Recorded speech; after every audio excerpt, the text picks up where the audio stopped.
Hello students, आज हम psychology का लास्ट और फिफ्थ प्रैक्टिकल करेंगे। शाब्दिक बुद्धि परीक्षण, वर्बल इंटेलिजेंस टेस्ट। इस टेस्ट के निर्माण करता है, इस टेस्ट को बनाया है डॉक्टर पी श्रीनिवासन ने। प्रकाशक है institute of research and test development, Andheri, Mumbai. इस टेस्ट के लिए आयु सीमा है यानी कि एज लिमिट है 10 से 17 वर्ष, 10 to 17 ईयर्स। टाइम लिमिट है 30 मिनट्स यानी कि 30 मिनट। अब आप जब सबसे पहले टेस्ट लिखेंगे तो उसमें आप समस्या लिखेंगे, तो समस्या में आप लिखेंगे डॉक्टर पी श्रीनिवासन द्वारा निर्मित शाब्दिक बुद्धि परीक्षण द्वारा प्रयोज्य बुद्धि लब्धि ज्ञात करना। अब वैधता की बात आती है तो वैधता में आप लिखेंगे 0.78, विश्वसनीयता आप लिखेंगे, रिलायबिलिटी आप लिखेंगे 0.69, नॉर्म्स यानी कि मानक आप लिखेंगे, इंटेलिजेंस यानी कि बुद्धि। अब हम बात करते हैं इस टेस्ट को क्यों अप्लाई किया जाता है। देखिए क्या होता है, हर व्यक्ति की बुद्धि जो होती है वो अलग अलग लेवल की होती है ना। ये एक हमारी एक क्षमता को शो करती है, यानी कि हम में कितनी कैपेसिटी है उसके बारे में हमें इससे आइडिया लगता है। इसी तरह से एक टीचर भी बच्चे का इंटेलिजेंस टेस्ट करता है, या तो वो वर्बल करेगा या तो नॉन वर्बल करेगा। इससे बच्चे का मेंटल लेवल हमें पता चल जाता है, उसके इंटेलिजेंसी का लेवल पता चल जाता है कि उसमें इंटेलिजेंस जो है वो किस लेवल की है। तो आइए हम इस टेस्ट को देखते हैं। ये टेस्ट जो है थोड़ा सा आपको ऐसा लगेगा कि थोड़ा बड़ा है, लेकिन ये बहुत इजी टेस्ट है। देखिए इस टेस्ट में जो है, सबसे पहले हम आपको उसका प्रपत्र दिखा देते हैं। ये इसमें आपके 4 पार्ट दिए हुए हैं, ठीक है। भाग 1, भाग 2, भाग 3 और भाग 4, है ना। पार्ट 1, 2, 3 एंड 4 सभी में 15 क्वेश्चन दिए हुए हैं, यानी कि 15 प्रश्न दिए हुए हैं, ठीक है। अब इस टेस्ट को करना कैसे है, जैसे इसमें यहाँ पे दिया हुआ है। जैसे आप कभी जो बच्चा है जो 10 से 17 साल तक का स्टूडेंट है, जिससे आप मेल या फीमेल जिससे आप ये टेस्ट फिल करा रहे हैं, उसको ये जो प्रपत्र है, ये जो रिकॉर्ड है, उसमें सबसे पहले कुछ इसके रूल्स दिए हुए हैं, उन्हें आप सबसे पहले उसे बता देंगे। जैसे भाग 1 में किस प्रकार के प्रश्न दिए हुए हैं, ये एग्जाम्पल के तौर पे दिया हुआ है, ठीक है। 2 प्रश्न एग्जाम्पल के तौर पे दिए हैं। इसी तरह से भाग 2 में यानी कि पार्ट 2 में किस प्रकार के प्रश्न दिए हुए हैं वो दिया हुआ है 3 में और 4 में, ठीक है। इसको पढ़ने के बाद, इस जो चीजें हैं इनको समझाने के बाद आप उसको स्टूडेंट को ये पेपर जो है वो सॉल्व करने देंगे। सबसे पहले आपको ये पूरे 4 भाग, जो 4 पार्ट है, उसके क्वेश्चन किस प्रकार से हैं ये आपको बताना है, ठीक है। अब देखिए यहाँ पे जो टेस्ट पेपर है इसके 4 पार्ट कौन कौन से हैं, ठीक है। ये चौथा भाग जो दिया हुआ है इसके भी आपको ये यहाँ पे ऐसे दिया हुआ है एग्जाम्पल। सबसे पहले इस टेस्ट पेपर में एग्जाम्पल दिया हुआ है कि किस प्रकार से इस टेस्ट के क्वेश्चंस को हल करना है, ठीक है। अब ये निर्देश दिए हुए हैं, ध्यान दीजिए इसको। परीक्षा प्रारंभ करने से पहले अपनी सब कठिनाइयां पूछ लीजिए, या आप प्रयोज्य यानी सब्जेक्ट से कहेंगे।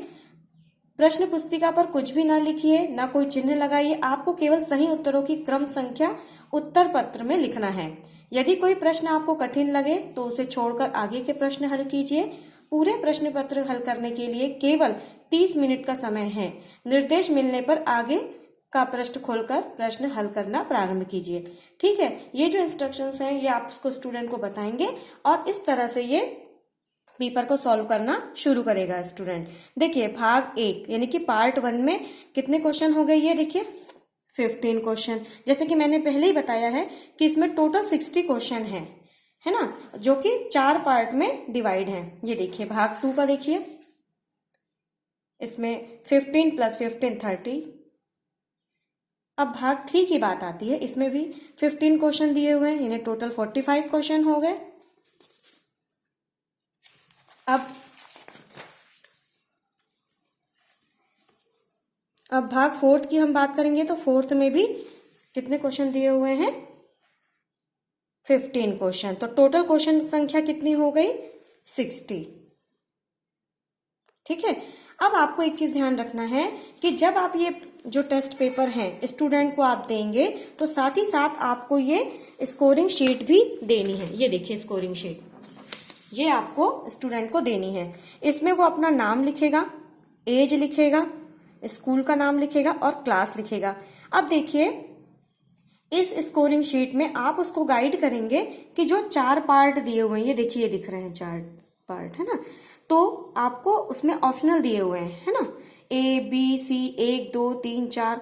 तो आपको उसको ये बताना है कि आपको जैसे क्वेश्चन नंबर 1 का जो आंसर सही लगता है आप उसको लिखेंगे यहाँ पे 2 3। इसी तरह से स्टूडेंट क्या करेगा, हर क्वेश्चन में जैसे पार्ट 1 का सॉल्व करेगा, 15 प्रश्न पार्ट 1 के जब सॉल्व करेगा तो उसके जो भी ऑप्शन उसको सही लगते हैं उस पे आप यहाँ पे उसको लिखेंगे, है ना, 1 नंबर का, 2 नंबर का, 3 या 4 या ABCD जो भी इसमें दिया हुआ है प्रश्न पत्र में वो लिखेगा। इसी तरह से पार्ट 2 सॉल्व करेगा, इसी तरह से पार्ट 3 सॉल्व करेगा और इसी तरह से पार्ट 4 सॉल्व करेगा। ठीक है, अब यहाँ पे हम देखिए जब वो बच्चा टोटल कर लेगा तो यहाँ पे इसके बाद हमको जो उसका टेस्ट पेपर है और ये स्कोरिंग शीट है ये हम उससे लेकर के अब हम इसकी स्कोरिंग करेंगे।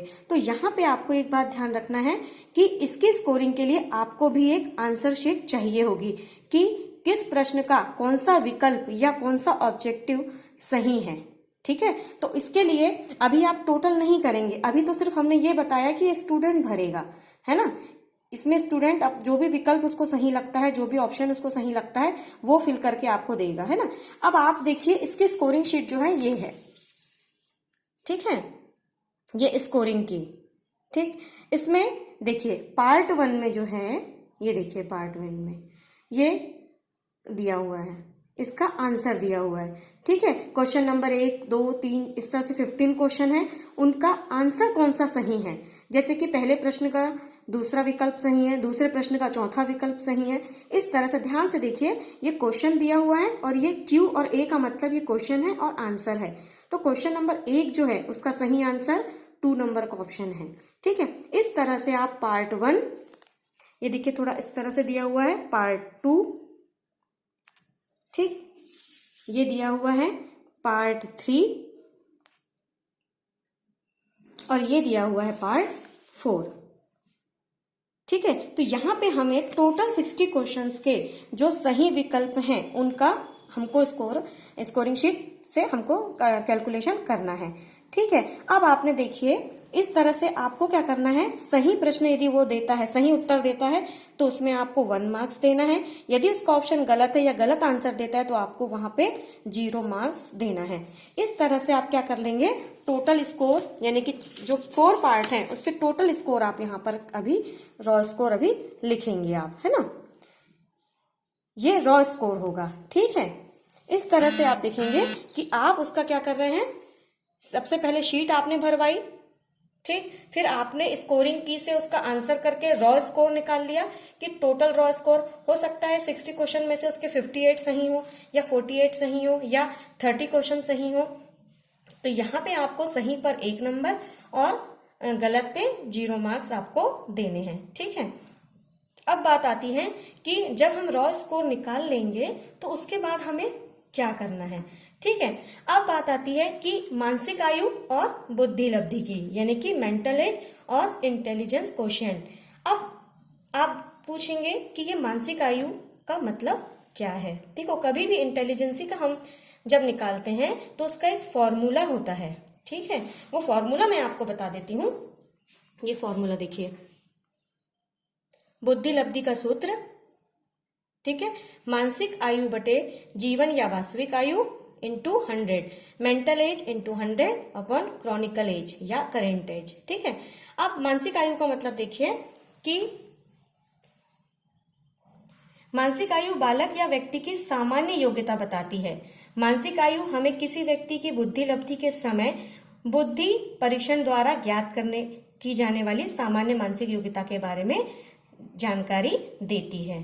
ठीक है, और इंटेलिजेंस क्वोशिएंट की हम बात करें यानी बुद्धि लब्धि की बात करें तो बुद्धि लब्धि बालक या व्यक्ति की सामान्य योग्यता के विकास की गति बताती है। बुद्धि लब्धि यह बताती है कि मानसिक योग्यता में किस गति से विकास हो रहा है। ठीक है, कि हमें ये जो मेंटल एज है, हमें हमेशा इंटेलिजेंस टेस्ट जब भी हम करेंगे तो उसमें बिना मेंटल एज के बुद्धि लब्धि का यानी IQ का नॉलेज हम नहीं गेन कर पाएंगे, यानी कि हासिल नहीं कर पाएंगे। तो ठीक है, यहाँ पे आपको इतना काम करना है कि ये जो आईक्यू का फॉर्मूला है इसको आपको हमेशा याद रखना है। कई बार एक्सटर्नल द्वारा ये फॉर्मूला पूछा जाता है और इसी फॉर्मूले से हम इंटेलिजेंस का जो है आईक्यू हम उस बच्चे का ज्ञात करते हैं। ठीक है, तो यहाँ पे आपने देखा कि यहाँ पे आपने टोटल किया उस स्टूडेंट का। अब जब यहाँ रॉ स्कोर आप टोटल कर लेंगे तो आप सोचेंगे कि जो जीवन या वास्तविक आयु है यानी कि क्रॉनिकल एज है, क्रॉनिकल एज तो बच्चे की एक्चुअल एज होगी, या वो 10 वर्ष का है, 13 वर्ष का है या 14 वर्ष का है, ये आपको हासिल हो जाएगा क्योंकि स्टूडेंट आपको बता देगा। अब बात आती है मेंटल एज की, तो मेंटल एज आप कैसे हासिल करेंगे? तो इसके लिए अपने पास ये एक टेबल दिया हुआ है, ध्यान से देखिए, ये टेबल दिया हुआ है, ये देखिए यहाँ पे कॉलम दिया हुआ है raw scores, mental age in month, इसी तरह से पूरे अपने को रॉ स्कोर यहाँ पे दिए हुए हैं। देखिए रॉ स्कोर एंड में देखिए 60 तक दिया हुआ है, सीधी सी बात है क्योंकि हमारे क्वेश्चंस भी कितने हैं, टोटल 60 क्वेश्चन है। तो यहाँ पे जो बच्चा सॉल्व करेगा क्वेश्चन, उसका जो भी आंसर आएगा यानी कि रॉ स्कोर, जैसे आप 1 और 0 मिला के जितने टोटल नंबर उसके 38 आ रहे हैं या 48 आ रहे हैं या 58 आ रहे हैं, तो आप यहाँ से उसकी मेंटल एज देख लेंगे जो कि किस में दी हुई है, मेंटल एज इन मंथ यानी कि माह में दी हुई है। ठीक है, यहाँ पे ध्यान से देखिए, टोटल रॉ स्कोर का आप मेंटल एज निकाल लेंगे। ठीक, अब इसको एक उदाहरण से समझिए। ठीक है, जैसे कि मान लीजिए आपने जो प्रपत्र बच्चे को दिया तो उसका रॉ स्कोर कितना आ रहा है, 58। ठीक है, रॉ स्कोर आ गया 58 और उसकी क्रॉनिकल एज कौन सी है, 10 ईयर्स यानी कि 10 साल का वो स्टूडेंट है। अब बात आती है मेंटल एज कैसे निकालेंगे। मैं आपको पहले बता चुकी हूँ कि मेंटल एज कैसे आप निकालेंगे, उस टेबल से जिसमें मेंटल एज इन मंथ दिया हुआ है। ठीक है, आईक्यू का फॉर्मूला आपको मालूम ही है, IQ = MA/CA × 100। ठीक है, अब रॉ स्कोर मान, जैसे यहाँ पे एग्जांपल में 58 दिया हुआ है, तो यहाँ पे आप 58 का रॉ स्कोर देखिए कितना दिया हुआ है, 223, 223। ध्यान से देखिए, ठीक है, ये 223 दिया हुआ है। अब हम इसको यहाँ पे ऐसे लिखेंगे समीकरण में यानी कि फॉर्मूला में। तो आपको हमने पहले ही बताया है कि जो हमारी मेंटल एज है वो किस में दी हुई है, मंथ में, और स्टूडेंट की जो एज है वो क्या है, ईयर में। तो हम क्या करेंगे, यहाँ पे मेंटल एज को एज इट इज लिखेंगे और जो करंट एज है या उसकी क्रॉनिकल एज है उसमें इंटू 12 करेंगे ताकि वो भी मंथ में कन्वर्ट हो जाए, और इंटू 100 करेंगे। ये देखिए इस तरह से 223, और जब 10 वर्ष में 12 माह का गुणा करेंगे या इंटू करेंगे तो 120 आ जाएगा। ऐसे करके आपको उसका IQ आपको मिल जाएगा। ठीक है, आपको बस इतना ध्यान रखना है कि आपका जो रॉ स्कोर है उससे आपको बिल्कुल सही मेंटल एज निकालनी है।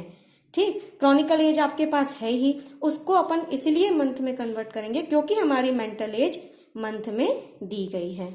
ठीक है, अब आपके पास IQ निकल गया, इंटेलिजेंस क्वोशिएंट निकल गया। ठीक है, अब आप इससे इस कैटेगरी को देखेंगे। ये देखिए, ये कैटेगरी देखिए ध्यान से, IQ रेंज, यदि बच्चे का 140 से ऊपर आया है तो जीनियस। ठीक, जो IQ हमने फॉर्मूला से निकाले हैं उसी के हिसाब से आपको कैटेगरी निकालनी है। ठीक है, अब देखिए जैसे जैसे IQ आएगा आपका वैसे वैसे आपको यहाँ very superior, superior, average, border line, है ना, ये सारी चीजें आपको लिखना है। तो यहाँ पे आपकी क्या हो जाएगी, बच्चे का कैटेगरी आ जाएगी। ठीक है, यहाँ पे आप टोटल स्कोर लिखेंगे उसका, बच्चे का कितना है, IQ कितना आया उसका जो कि अपन ने फॉर्मूले से निकाला है, और ग्रेड में आप क्या लिखेंगे कि वो किस लेवल का है, जीनियस है, वेरी सुपीरियर है। तो ये आपको यहाँ पे ध्यान रखना है, और उसके लेवल आ जाने के बाद आप उसको सही सलाह देंगे कि वो अपने मेंटल लेवल को बढ़ाने के लिए क्या करे, है ना, और जिसका बहुत शार्प माइंडेड है वो अपने आप को और कैसे अच्छे से इम्प्रूव कर सकता है। ये सारी चीजें आप इस प्रैक्टिकल के बाद उसको अच्छे से एडवाइस करेंगे।